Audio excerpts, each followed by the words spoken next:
Hello সকলকে, আমি খুশি। আমার আরেকটা নিউ ব্লগে আপনাদের সকলকে স্বাগত জানাই।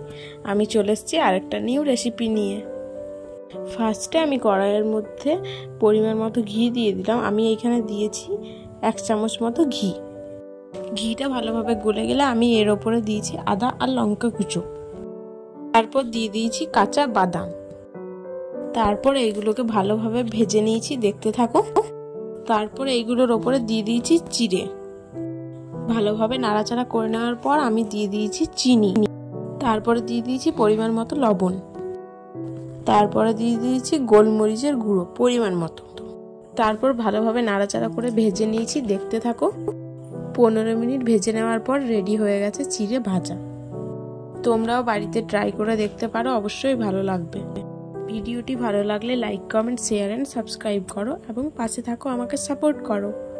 ভিডিওটি ডেসক্রিপশনে আমি ইউটিউব লিঙ্কটা দিয়ে দেবো, চাইলে তোমরা সেখান থেকেও দেখে নিতে পারো। Tata, bye bye.